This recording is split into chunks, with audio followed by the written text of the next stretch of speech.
형제자매 여러분, 내가 여러분에게 권합니다. 여러분이 배운 교훈을 거슬러서 분열을 일으키며 올무를 놓는 사람들을 경계하고 멀리 하십시오.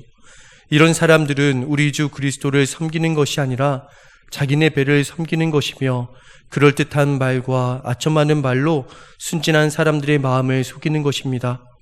여러분의 순종은 모든 사람에게 소문이 났습니다. 나는 여러분의 일로 기뻐합니다. 나는 여러분이 선한 일에는 슬기롭고 악한 일에는 순진하기를 바랍니다.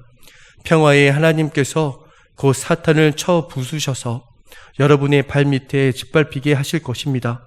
우리 주 예수의 은혜가 여러분과 함께 있기를 빕니다. 나의 동력자 디모데와 나의 친척 루기오와 야손과 소시바더가 여러분에게 문안합니다. 이 편지를 받아 쓰는 나 더디오도 주님 안에서 여러분에게 문안합니다. 나와 온 교회를 잘 돌보아주는 가이오도 여러분에게 문안합니다. 이 도시의 재무관인 에라스도와 형제 구아도도 여러분에게 문안합니다. 하나님께서는 내가 전하는 복음, 곧 예수 그리스도에 관한 선포로 여러분을 능히 튼튼히 세워주십니다. 그는 오랜 세월 동안 감추어 두셨던 비밀을 계시해 주셨습니다. 그 비밀이 지금은 예언자들의 글로 환히 공개되고 영원하신 하나님의 명령을 따라 모든 이방 사람들에게 알려져서 그들이 믿고 순종하게 되었습니다. 오직 한 분이신 지혜로우신 하나님께 예수 그리스도로 말미암아 영광이 영원 무궁하도록 있기를 빕니다. 아멘. 여러분 잘 나오셨습니다. 오늘 여러분 꼭 하나님의 은혜 받고 하나님의 뜻을 깨닫고 돌아가는 밤이 되기를 원합니다. 그냥 예배당에 와서 예배드리고 갔다 이 정도가 아니라 하나님은 너무 분명히 내 삶에 살아 역사하시는구나. 오늘 살아계신 주님을 경험하고 돌아가는 밤이 되기를 원합니다. 오늘 우리 차장로님 간증해 주셨는데 이제 앞자리는 이제 앉기 어려울 것 같아요. 그렇죠? 경쟁이 붙어서 앞자리는 앉기 어려워질 것 같은데 특히 주일에 그렇게 되기를 원합니다. 오늘 우리 금요 성령 집회에 오신 분들이 있으니까 우리 성령 집회에 오신 분들에게만 말씀을 드릴게요. 최근에 이 3층에 예배 때 조금 늦게 오시거나 아니면 또 3층에 앉아 예배 드리기를 원하시는 분들이 많으시더라고요. 그래서 제가 예배 마지막 부분 될 때 이렇게 보면 3층은 꽉 차 있어요. 자리가 그래서 불편하시지 않겠나. 저렇게 앉아 계시면 덥지는 않으시겠나. 근데 요 앞은 이렇게 싹 비어 있어요. 쾌적해요. 여기서 예배 드리면 너무 좋겠다. 여러분 주일에 서로 권면하셔서 앞에서부터 앉으시면 많은 성도들이 더 은혜 가운데 예배 드릴 것 같습니다. 헌혈 관련한 광고를 몇 주째 하고 있어요. 제가 부목사님들께서 광고를 하실 때 16일까지 50명이 채워지지 않으면 헌혈버스가 오지를 못합니다. 막 간절하게 광고하시더라고요. 그래서 제가 그렇게 광고하지 말라고 했어요. 이게 무슨 얘기일까 하시죠? 50명은 기본이고 100명 넘게 될 줄을 믿고 그렇게 우리 교회가 참여하는 교회 되자고 광고했으면 좋겠다 했어요. 여러분 50명 채워야지가 아니라 우리 교회 통하여 요즘 정말로 환자들에게 피가 모자란다고 하더라고요. 놀라운 역사가 저희 교회로부터 시작됐으면 좋겠습니다. 여러분 건강하시다고 생각하시는 분은 한번 신청해 주세요. 또 이 일을 통해서 하나님이 건강도 주실 줄을 믿습니다. 오늘 말씀은 준비해 놓고 딴 얘기를 많이 했는데 하나님의 말씀을 나누겠습니다. 오늘 여러분과 꼭 나누고 싶은 이야기가 말씀이 우리의 삶이 바뀌었다는 거예요. 우리의 삶은 완전히 뒤바뀐 인생이 되었습니다. 예수님을 나의 구주로 영접하고 십자가 은혜를 누린 자, 신분이 바뀌었어요. 죽을 죄인에서 하나님의 자녀로 완전히 신분이 바뀌었어요. 세상의 종에서 주님의 종이 되었어요. 죄에 얽매여 살던 자가 자유로운 자가 되었어요. 그것을 우리가 분명히 알아요. 믿음 생활을 오래 하면서 머리로 또 수차례 들었어요. 그런데 중요한 문제가 그것을 아는 자는 이제 어떻게 살게 된 걸까요? 나의 신분이 바뀌었어요. 그러면 나는 이제 어떻게 살아야만 하는 걸까요? 삶의 목적과 방향은 어떻게 바뀐 걸까요? 여러분, 구원받았다는 의미, 속죄함을 받았다, 맞는 이야기예요. 속죄함의 은혜를 누리게 된 거예요. 근데 그것만이 아니라는 겁니다. 속죄함의 은혜를 누리게 되었다. 그리고 이제 천국 갈 은혜를 얻게 되었다. 맞아요. 그런데 그걸로 끝나는 게 아니에요. 속죄함을 받은 은혜, 이 땅에서 천국 백성이 된 은혜 가운데 있는 자는 이제 이 땅에서 전혀 다른 삶을 살게 되었어요. 말씀에 너무 분명하게 이제는 더 이상 자기 자신을 위해 살지 않고 나를 위해 십자가에서 생명을 내어주신 그분을 위해 사는 인생이 되었다고 했어요. 우리 인생의 방향과 목적이 바뀌게 됐다는 거예요. 진짜 핵심은 주님 안에서 누리게 된 새 생명, 전혀 다른 삶이 지금 나에게 기쁨이 되고 있는가 하는 거예요. 복음이 진짜 나에게 기쁜 소식인가? 십자가 복음이 나에게 말할 수 없는 기쁨이 되었는가? 아무리 어려운 일을 만나도 내가 이 복음으로 인하여 다시 한번 일어날 소망이 나의 삶에는 언제나 끌어오르고 있는가? 너무너무 중요한 문제예요. 그래서 이런 복음의 능력을 누리며 살기 위해서 우리가 꼭 점검할 것이 있어요. 주님 안에서 참 자유를 누리고 살게 된 이들이 꼭 분별해야 할 것이 있는데, 오늘 말씀은, 우리가 읽은 말씀은 로마서의 가장 마지막 부분이에요. 근데 어떤 이야기가 나오냐 하면, 이제 복음의 기쁨과 능력을 의심하게 하고 또 분열하게 하는 그런 거짓된 이야기들을 잘 분별해야 한다는 거예요. 그러니 복음의 기쁨과 능력을 마땅히 누리며 살아야 하는데 그거 의심하고 잃어버리게 만들고, 그리고 복음이라고 말하지만 분열하게 만드는 거짓된 이야기를 분별해야 한다는 거예요. 그리고 세상의 이야기에 사로잡혀 살아서는 안 된다는 겁니다. 로마서 16장 17절에 형제자매 여러분, 내가 여러분에게 권합니다. 여러분이 배운 교훈을 거슬러서 분열을 일으키며 올무를 놓는 사람들을 경계하고 멀리하십시오. 그러니까 사도 바울이 복음의 기쁨과 능력을 잃지 않도록 꼭 점검해야 합니다 라고 이야기하고 있어요. 복음을 거스르고 분쟁 일으키고 회방하는 자들로부터 멀어져야 한다는 거예요. 떠나야 한다는 거예요.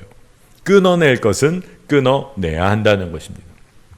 여러분, 이런 이야기를 들으면 이런 일 정도는 쉽게 할 수 있을 것 같잖아요. 왜냐하면 복음의 기쁨과 능력을 회방하는 그런 일, 그리고 그런 이야기, 이런 걸로부터는 멀어지는 거 어렵지 않을 것 같잖아요. 복음에 대적하는 자들 분별해서 떠나는 일, 이거 당연히 해야지. 그런데 쉽지가 않아요. 쉽지가 않아. 왜 그럴까요? 그들이 오늘 성경을 보니까 자신들의 배를 섬기는 일에 골몰한다고 해서, 그러니까 자기의 배를 섬긴다는 것은 육신을 가진 인간이 자신의 욕구, 탐심, 그리고 자기의 어떤 욕정, 육신에 속한 본성을 따라 사는 삶에 골몰한다는 거예요. 교활한 말, 아첨하는 말을 주로 하면서 자기의 배를 섬기는 일에 모든 것을 쏟는다는 것입니다. 그런데 그들은 복음이라는 말로 자기들의 삶의 편안함, 풍족함, 안락함을 추구하는 사람들이에요. 그런데 많은 사람들이 복음이라는 복음이란 말로 소위 잘 먹고 잘 살기를 원해요. 그래서 쉽게 이 꾀임에 무너집니다. 분별해야 돼요. 그리스도가 진정 우리 삶의 주인이신지, 그리고 그러한 정말 그리스도가 우리 삶의 주인이심을 권면하고 있는지, 이웃을 위해 나 자신을 내어주는 삶에 대하여 도전하고 권면하고 이끌고 있는지를 살펴보아야 한다는 것입니다. 여러분, 진짜 복음은 결코 나 자신이 우선되지가 않아요. 나는 이미 십자가에서 예수 그리스도와 함께 죽은 자예요. 그렇기 때문에 정말 복음으로 기뻐하는 자는 이제 내 삶은 주님께 완전히 내어 맡긴 자예요. 그래서 주님께서 내 삶을 책임져 주실 수밖에 없는 삶을 사는 자예요. 자, 다시 말씀으로 돌아갑니다. 분열을 일으키고 올무를 놓는 사람들 경계하고 멀리 하십시오. 이런 사람들이라면 멀리 해야 되잖아요. 그런데 복음이란 이름으로 자신들의 배를 채우는 일에 열심을 다하는 자를 보면서 그렇게 살고 싶은 거예요, 우리도. 겉으로는 복음, 겉으로는 주님을 따른다 하면서도 기도하면서 내 배를 채우는 삶을 살고 싶은 거예요. 그러니 멀리 하십시오. 분별해야 합니다. 이거 당연히 그렇게 할 수 있을 것 같은데 그 일이 어려워지기 시작해요. 여러분, 우리가 깨어나야 할 줄로 믿습니다. 여러분, 제가 진짜와 가짜를 어떻게 구별할까? 여러분, 한번 잘 들어보세요. 복음을 진정 누리는 사람과 그렇지 못한 자를 어떻게 분별할 수 있을까? 어떤 사람이, 한 사람이 있다면 그 사람이 뭘 그렇게 좋아하는지를 그냥 잠시 잘 살펴보면, 그 사람이 어떤 사람들과 주로 어울리는지를 눈여겨보면, 무엇을 먹고 마시기를 좋아하는지, 어떤 외적인 모습을 추구하며 사는지를 잘 살펴보면 진짜인지 가짜인지를 사실은 알 수 있어요. 어디에 돈을 주로 쓰는지, 어떤 말 자주 하는지 조금만 살펴봐도 금세 알 수 있어요. 그런데 문제는 금세 잘 알 것 같은데 왜 그렇게 헷갈리죠? 진짜 가짜 잘 구분을 못 하겠는 거예요. 똑같은 이유예요. 우리가 세상에서 가짜들이 사는 삶이 자꾸 마음에 끌려요. 저렇게 살고 싶은 거예요. 세상에서 나도 저런 삶을 살고 싶어져요. 부러워요. 그러니까 우리 마음에 세상의 이야기가 들어오기 시작하면 저런 삶이 진짜면 좋겠다. 저런 삶이 진짜면 좋겠고 나도 저런 삶을 살았으면 좋겠다. 그러다 보니까 진짜가 뭔지도 모르겠고 가짜가 진짜 같은 삶을 살아요. 정확히 알아야 합니다. 주님께 순종하는 삶을 살아야 돼요. 배를 채우는 일에 골몰하는 거짓 교사들에게 순종해서는 안 돼요. 사도 바울의 권면을 오늘 우리가 기억해야 하는데 로마서 16장 19절입니다. 나는 여러분이 선한 일에는 슬기롭고 악한 일에는 순진하기를 바랍니다. 세상은 악한 일이지만 이익을 얻을 수 있다고 하면 세상의 지혜를 발휘하고 세상의 지혜를 의지하라고 가르쳐요. 그래서 심지어는 이 세상이 무서운 이유가, 한번 잘 들어보세요. 합법화된 불법을 저지르는 세상이에요. 잘못된 일인데 합법화되어 있어요. 법적으로 문제될 건 없어요. 그런 것을 지혜라고 가르치는 세상을 우리가 살고 있어요. 믿음의 사람들이 사는 법, 복음으로 사는 길은 오늘 말씀 그대로 선한 일을 행하는데 마음을 다하는 삶이에요. 주님은 선하신 분이에요. 선한 일을 행하는 일에 마음과 뜻을 다하는 거예요. 그리고 성경 오늘 말씀에 악한 일에 관해서는 순진해야 한다고 했어요. 그러니까 악한 일을 행하는 것과는 거리를 둬야 한다는 거예요. 악한 일 행함에 대하여서는 죄 없이 순전한 삶을 살아야 한다는 거예요. 하나님 말씀이라면, 여러분, 하나님 말씀이라면 그 말씀대로 사는 것이 여러분에게 기쁨입니까? 그 말씀에 정직하게 반응하는 것이 우리의 마음에 기쁨을 줍니까? 여러분, 이것은 기쁨을 주는 문제만이 아니라 사는 문제와 연관이 되어 있습니다. 하나님 말씀대로 사는 자가 생명을 얻어요. 당장 눈에 보이는 이익이 있을 수 있죠. 육신을 가진 사람으로서 자꾸 마음 빼앗길 수도 있어요. 그러나 주님의 선하신 뜻이 이루어지도록 우리의 마음과 삶을 내어드려야 돼요. 주님의 뜻을 이루는 일에 있어서 혼자서 어려우면 합력해야 되는 거죠.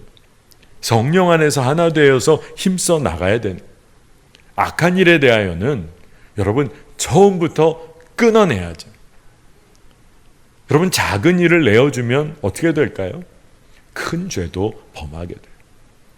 작은 악한 일에 익숙해지고 나면 큰 일, 큰 악한 일, 눈 깜짝 안 하고 행하게 됩니다. 악한 권세가 유혹하는 일에 대하여 믿음의 성도들은 함께 대적해야 돼요. 그리고 믿음의 길을 함께 걸어가야 돼요. 그래서 교회가 중요한 이유, 믿음의 공동체가 중요한 이유가 있어요. 이런 삶을 살려고 할 때 쉽지 않아요. 세상에 아주 거센 저항이 있을 거고 세상은 말할 수 없는 유혹을 가지고 다가올 거예요. 그러니까 믿음의 성도들이 연합하여 기도해야 하는 거예요. 그리고 함께 믿음의 삶을 살아가는 거예요. 아, 하나님의 뜻대로 사는 사람이 여기도 있구나. 하나님의 뜻을 가지고 선한 일에 마음을 다하는 이들이 바로 이곳에 있구나. 함께 그 길을 걷는 거예요. 여러분 어린 시절에 친구들과 어깨동무하고 체육 시간에 스크럼을 짜고 함께 발을 맞춰서 나아가 본 경험이 있으실 거예요. 믿음의 삶을 살 때 함께 즐거워하고 함께 슬픔을 나누며 주의 길을 걷는 거예요. 넘어지면 서로 일으켜주는 거예요. 기도할 때 아론과 훌이 되어서 모세와 함께 기도했던 것처럼 성도들이 옆에서 함께 기도하며 주의 길, 생명의 길을 함께 걸어가는 거예요. 좁은 길을 함께 걷는 거예요. 웨슬리 목사님이 설교를 할 때 좁은 길에 관한 설교를 하셨어요. 성경에도 이미 나온 이야기지만 넓은 길에는 사람이 많이 모여든다는 거예요. 그런데 좁은 길은 협착해서 어려워서 그 길을 걷는 사람들 많지가 않다는 거예요. 그런데 성경에도 분명히 그 뜻이 어떤 뜻이냐 하면 웨슬리 목사님이 설명을 해요. 그 좁은 길이 생명의 길이기에 우리 주님께서는 그 길로 들어가야 하는데 들어가기를 길을 쓰고 들어가라고 하셨다. 그래 한번 좁은 길 한번 걸어봐. 이런 분위기가 아니라 너 생명을 얻기 위해서 좁은 길로 길을 쓰고서라도 들어가야 돼. 너 그 길을 걸어야 돼. 그래야 살아. 그게 주님의 마음이라는 거예요. 문제는 성경에서 짧게 기록되어 있지만 생명의 길로 가는 사람들이 너무 적어요. 넓은 길, 멸망의 길로 가는 사람들이 그곳에 많아요. 대세가 넓은 길을 다 간다는 거예요. 여러분 사회생활 하면서 대부분의 사람들이 가는 길에 여러분도 그냥 가는 게 마음 편하잖아요. 대부분의 사람들이 이 길을 택해 갔는데 나 혼자 몇 사람 안 가는 길 가려다 보면 두렵고 걱정이 되잖아요. 염려가 생기잖아요. 그래서 주님이 부어주신 마음이 너무나 분명한데도 우리가 세상을 보면 넓은 길에 사람이 많네. 이 길 가야 되나 보다. 주님이 분명히 나의 마음에 깨닫게 해주셨는데도 사람 많은 길을 간단 말이에요. 웨슬리 목사님이 이 문제를 설교에서 지적을 하셨어요. 그런데 웨슬리 목사님이 아주 중요한 점을 지적을 하셨어요. 넓은 길에 많은 사람들이 걸어가는데 그 큰 길을 변호하고 넓은 길을 걷는 모범을 보이는 자들, 그런 사람들이 진짜 많다는 건데 이러한 대세를 옹호하고 변호하는 자들이 거칠고 교육받지 못한 자들이 아니라 오히려 세상에서 뭐라고 정확하게 기록하고 있냐면 예의 바르고 교양이 있고 신사적이고 세상 지혜가 있고 세상 물정 알고 학식도 있고 박학하고 이성적이고 변론에 능한 사람들이 넓은 길이 가야 할 길이라고 그렇게 세상에서 말한다는 거예요. 그러니까 많이 모여 있을 뿐만 아니라 세상에 믿을 만하다고 하는 사람들이 이 길 걸어야 한다고 하니까 넓은 길 가야 할 것 같다는 거예요. 여러분, 바로 그때 복음의 능력과 기쁨을 진정 누리는 사람들은 그렇지 않습니다. 이 좁은 길이 생명의 길입니다. 라고 증거할 수 있는 자들이에요. 여러분, 그리스도인들이 분명히 해야 할 것은 주님의 길이라면 아무리 힘들고 어려워도 그 길을 걸어야 하는 거죠. 그러나 아무리 편하고 안락한 길이라도 주님 허락하신 길이 아니면 멈춰야 하는 거예요. 주님과 동행하는 길, 아버지 하나님과 함께 걷는 길이 가장 안전하고 행복한 길임을 우리가 믿어야 돼요. 그리고 그 길을 걸어봐야 돼요. 지금은 하나님 나라로 먼저 가 계신 장로님 한 분을 제가 소개하려고 하는데, 이상춘 장로님이란 분이세요. 제가 한국에 돌아와서 이제 한국에서 목회할 때 그 교회에서 만나 뵀던 장로님이세요. 이상춘 장로님, 이분은 평생 동안 교정 공무원으로 삶을 사셨어요. 그러니까 교도소에 그곳에서 교정 업무를 담당하시는 공무원. 근데 은퇴하시고 나서도 이분에게는 한 가지 기도 제목이 있었는데, 기독교 신앙이 기반이 된 민간 교정 사업을 꼭 이루고 싶다. 그러니까 우리나라 교도소에 다녀온 사람들이 새로운 삶을 살기가 너무 어려운 구조다 보니 정말 하나님을 믿는 신앙에 기반해서 정말 이곳에 왔던 사람들이 실수하고 죄 가운데 있었을지라도 이곳을 지나가면 하나님의 은혜로 변화되는 역사가 있기를 이분이 늘 간절히 기도하셨던 거죠. 그런데 은퇴 이후에 그분이, 장로님이 간암 판정을 받으셨어요. 그런데 본인의 마음에는 하나님 주신 이 사명이 아직 감당해야 되는 사명이라고 분명히 믿고 암 치료 적극적으로 받지 않으시고 치료를 포기하시고 대신에 본인에게 주어진 남은 시간을 이 교도소, 민간 교도소 세우는 일을 위해서 계속해서 일을 감당하셨어요. 이 교도소가 여주에 세워지게 되는데 대중교통을 타고 여주까지를 매일매일 오고 가면서 이 일을 계속 하십니다. 참 놀라운 것은 하나님이 한 2년 이상의 시간을 장로님에게 허락해 주신 것 같아요. 더 허락해 주신 것 같아요. 그래서 여주에 여주 소망교도소가 세워집니다. 그리고 첫 예배가 드려지는 그때에는 육신의 힘과 기력이 굉장히 많이 빠지셔서 휠체어를 타고 예배에 참석을 하게 돼요. 그래서 딱 그 정도까지의 시간을 하나님이 허락하시고 하나님 나라로 불러가셨어요. 근데 참 놀라운 일이라는 생각을 해요. 하나님이 주신 사명, 하나님이 허락하신 사명의 길 끝까지 걸어가고 하나님의 부르심을 받는 것이 참 귀하다. 이 소망교도소가 2010년 12월에 개소한 대한민국 최초이자 유일한 민간교도소, 한국기독교계가 재단을 설립해서 법무부로부터 위탁 운영을 받게 돼가지고 그렇게 시작된 교도소예요. 놀라운 것은 일반 교도소에 비해서 재범률이 현저히 낮다는 거예요. 저희들은 알잖아요. 복음을 진짜 만나고 나면 삶은 변화하니까. 삶은 완전히 뒤바뀌어지니까. 그런 역사가 있었어요. 여러분, 우리가 주님 안에 거하며 선한 일에 마음을 다하고 행하며 살기 시작할 때 주님이 우리를 도우세요. 주님이 우리가 그 길 걷는 것을 기억하세요. 그리고 우리가 선한 일을 행하고자 마음을 다할 때 사실 주님이 행해 주세요. 주님이 그 일을 이루세요. 로마서 16장 20절 말씀은 참 놀라운 말씀입니다.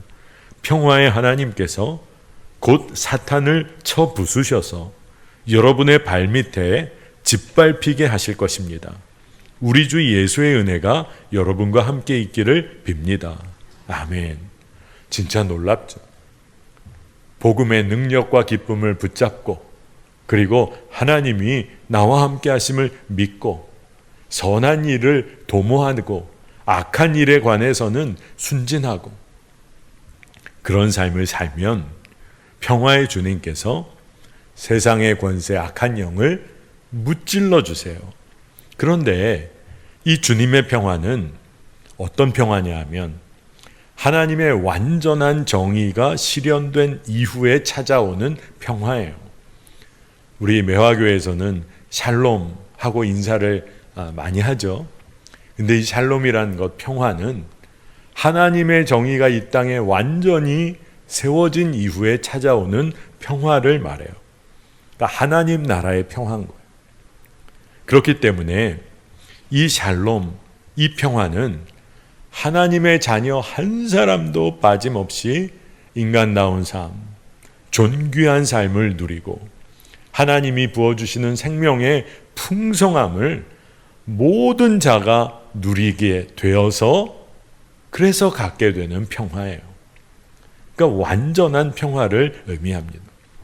그런데 주님이 이 평화를 우리에게 허락하실 때 주님의 백성들, 은혜 입은 자녀들은 그렇기에 하나님의 뜻을 이루기 위해서 하나님의 정의가 이 땅에 이루어지기 위해서 치열하게 살아내야 하는 거예요.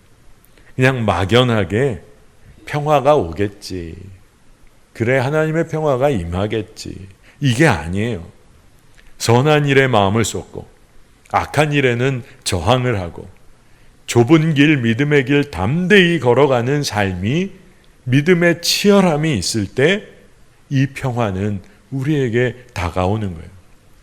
여러분, 지금은 잘 나가고 있는 것과 같은 악한 권세, 세상의 권세는 오늘 말씀이 뭐라고 합니까? 결국 꺾일 것이다. 짓밟힐 것이다. 사단은 결국 쇠하고 무찔러질 거라고 성경은 말해요. 그러니 여러분, 우리가 이 땅에서 무엇을 구해야 할까요? 배를 채우는 일을 구하며 사는 인생이 아니라 하나님의 은혜 안에 거하는 삶을 살아야 돼요. 여러분, 하나님의 은혜 안에 거하기를 여러분 기도하세요. 무언가를 이루려고 기도하기보다 주의 은혜 안에 거하면 하나님이 허락하시는 일들은 놀라워요. 그러니 복음을, 믿음을 가지고 복음을 살아내는 거예요. 말씀대로 삶을 살아가는 거예요. 우리는 예수 그리스도를 통하여 구원의 기쁜 소식을 얻게 되었어요. 그러면 구원받은 자가 마땅히 누릴 삶의 능력은 뭘까? 그 능력은 하나님께서 창세 전부터 계획하신 놀라운 사랑이에요. 여러분, 구원의 능력은 바로 놀라운 사랑이에요. 사도 바울은 이 놀라운 사랑을 나의 복음이라 고백을 합니다. 나를 향하신 예수 그리스도의 사랑과 계획, 그것이 복음이에요. 그러니까 여러분에게도 복음이 주어졌어요. 그런데 나를 변화시키지 않는 복음은 사실 복음이 아니에요. 우리가 복음이란 말을 많이 하지만 복음은 삶을 변화시켜요. 내 삶도 변화시키지 못하는 복음이 진짜 복음인가? 복음의 진짜 기쁨과 능력을 우리가 모르고 누리지 못하고 있는, 진정 복음이 복음인 이유는 우리가 믿음이 좋아서가 아니라 하나님의 성품 때문에 그것이 진짜 복음인 거예요. 하나님을 신뢰하고 의지하며 살 수 있다면 우리가, 그것이 우리의 믿음의 능력인 거예요. 변하지 않으시는 신실한 하나님을 내가 끝까지 믿고 신뢰한다. 그게 복음의 능력 중의 능력이에요. 하나님은 변치 않는 사랑으로 우리를 붙잡아주고 계세요. 근데 믿음의 눈이 열려 그것을 볼 수 있으면 진짜 은혜를 누리는 거예요. 하나님은 여전히 날 사랑하시는데 의심하니 다 떠나가요. 부족하다고 다 떠나가요. 복음은 우리의 존재를 변화시켜요. 그게 어떤 변화냐? 내 능력으로 사는 인생 이제 아니에요. 은혜로 사는 존재가 된 거예요. 복음은 우리 삶을 능력 있게 변화시킵니다. 그 능력이 뭘까요? 로마서 16장 25절입니다. 하나님께서는 내가 전하는 복음 곧 예수 그리스도에 관한 선포로 여러분을 능히 튼튼히 세워주십니다. 예수 그리스도에 관한 선포, 복음인데 그 복음이 우리를 이 땅에서 견고히 서도록 튼튼히 세워주신다는 거예요. 여러분, 우리가 세상에서 견고하게 서게 되면 우리는 힘차게 주님이 이끄시는 길을 걸어갈 수가 있어요. 예수 그리스도로 말미암아 흔들리지 않고 힘을 얻어요. 그래서 이 땅에서 뭘 하는 것입니까? 하나님 나라 향하여 믿음의 경주를 끝까지 달려가는 거예요. 저는 지난주, 이번 주 저희 교회 주간 장례와 또 우리가 주관하지는 않지만 섬교하는 장례가 4번의 장례가 있었어요. 2주 동안 4번의 장례를 말씀을 전하는 건 영적으로 참 눌림이 있어요. 그러니까 영적으로 눌림이 있다는 것은 어떤 의미냐 하면 하나님 나라 소망을 증거하는데 장례 예배에 참여하시는 분들 중에는 하나님 나라의 소망을 바라보지 못하시고 계신 분들이 많아요. 그러니 그것을 정말 하나님의 뜻대로 전하기 위해서 하나님 나라 소망에 대하여 증거하기 위해서 제가 기도하고 준비하고 4번에 또 4번 이상의 설교를 했어요. 근데 공통적으로 설교한 것이 믿음의 경주 끝까지 잘 달리자는 거예요. 예수 믿고 열심히 믿음 생활하다가 인생의 말년에 주님 모른다 하고 믿음의 경주 그냥 멈춰버린 사람 많아요. 얼마나 안타까운지. 세상에서 흔들렸던 거죠. 그런데 복음의 능력이 뭡니까? 우리를 견고하게 세워주세요. 이 땅 가운데서 흔들리지 않도록 우리를 붙잡아 주세요. 튼튼히 세워주세요. 그러면 우리는 하나님 나라 소망 품고 믿음의 경주를 끝까지 달려가는 거예요. 마음껏 사랑하며 사는 거예요. 용서하고 사는 거예요. 품고 사는 거예요. 하나님의 성품으로 우리가 구원받은 은혜 누렸으니까 이제는 두려울 것 없이 사랑하며 사는 거예요. 여러분, 사람이 어떨 때 변하든가요? 혼내고 힘으로 윽박지르고 그리고 협박하고 그러면 사람이 변한 것처럼 보일 때가 있죠. 근데 진짜 변하나요? 안 변해요. 근데 사랑하고 또 사랑하고 품어주고 또 사랑해주고 사랑이 사람을 바꿔요. 여러분, 세상 사람들이 여러분이 힘이 있고 돈이 있고 무언가 쓸모가 있으면 여러분 아마 엄청 좋아할 거예요. 세상에서 인기 많으실 거예요. 여러분, 인기 많으신 분 계십니까? 한번 살펴보셔야 돼요. 그러니까 사람들이 힘도 돈도 재능도 쌓으려고 해요. 근데 하나님의 시간의 관점에서 보면 금세 사라질 것들이에요. 그런데 복음은 전혀 다른 삶으로 우리를 인도해요. 우리에게 하나님께서 영향력도 돈도 재능도 우리에게 허락하신다고 하면 그 이유는 딱 하나예요. 주 예수 그리스도에 관한 복음을 선포하게 하시려고, 우리를 그렇게 사용하시려고. 오늘 말씀은 정확히 우리 삶의 목적이 바뀌었다고 하고 있어요. 제가 오늘 이 말씀을 이제 마무리하면서 오늘 사무실에 출근해서 우리 사역자들과 늘 아침 기도회 하고 말씀 읽고, 그리고 오늘 업무 시작하기 전에 이제 뭐 해야 될까요? 뜨거운 여름 주님과 함께 피사책을 펴서 오늘 피사할 것을 쭉 써내려 갔어요. 그런데 오늘 말씀이 베드로전서 2장 9절과 10절 말씀이 있더라고요. 참 신기하다. 오늘 전할 말씀과 하나님이 말씀을 주시나 보다. 그러나 여러분은 택하심을 받은 족속이요, 왕과 같은 제사장들이요, 거룩한 민족이요, 하나님의 소유가 된 백성입니다. 그래서 여러분을 어둠에서 불러내어 자기의 놀라운 빛 가운데로 인도하신 분의 업적을 여러분이 선포하는 것입니다. 여러분이 전에는 하나님의 백성이 아니었으나 지금은 하나님의 백성이요, 전에는 자비를 입지 못한 사람이었으나 지금은 자비를 입은 사람입니다. 아멘. 여러분, 우리의 인생이 바뀌었잖아요. 우리의 신분이 바뀌었잖아요. 우리의 인생의 목적이 달라졌잖아요. 그러니 이제는 더 이상 자기 자신을 위해 살지 않고 나를 위해 생명 내어주신 그분을 위해 사는 인생이 됐어요. 사랑만 하며 살게 우리가 이끌림을 받았어요.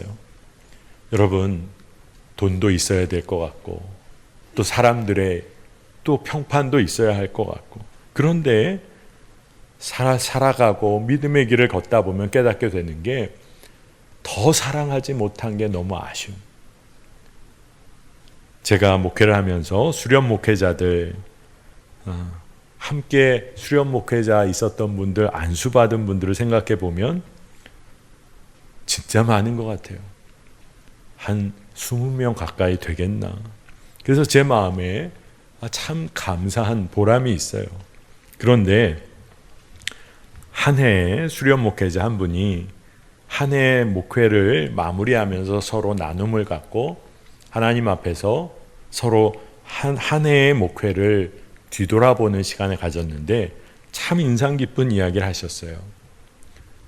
목사님, 제가 올해 목양했던 거 되돌아보면서 지금 하나님 주시는 마음이 그때 조금만 더 사랑하고 조금만 더 품어줬으면 됐는데, 그때 더 사랑했으면 됐는데, 그때 더 품어줬으면 그러면 됐는데, 그게 너무너무 안타깝다는 거예요.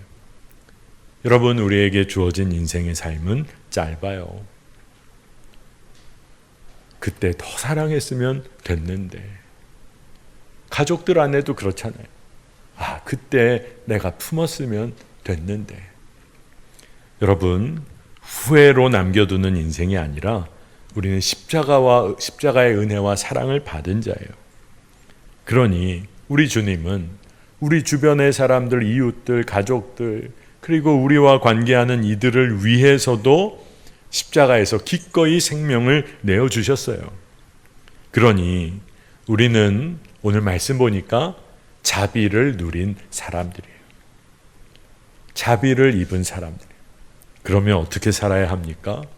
이제 그 자비 받았으니, 그 사랑이 너무 크니 마음껏 사랑하며 살 수 있는 능력을 이미 부여받은 거예요. 삶의 목적이, 방향이 완전히 바뀌었어요. 여러분, 샘솟는 기쁨이 있어요. 하나님은 우리를 하나님 믿고 예수 그리스도의 복음을 통하여 마음껏 사랑하고 그 놀라운 기쁨을 누리며 살라고 하세요. 여러분, 더 이상 세상 이야기에 묶여 살지 말고 예수 그리스도의 십자가와 하나님 나라 영광 위하여 사는, 하나님께 사로잡힌 인생을 살아보세요. 우리의 인생, 남은 인생이 주의 손에 사로잡혀 이끌림 받기를 축복하고 기도합니다.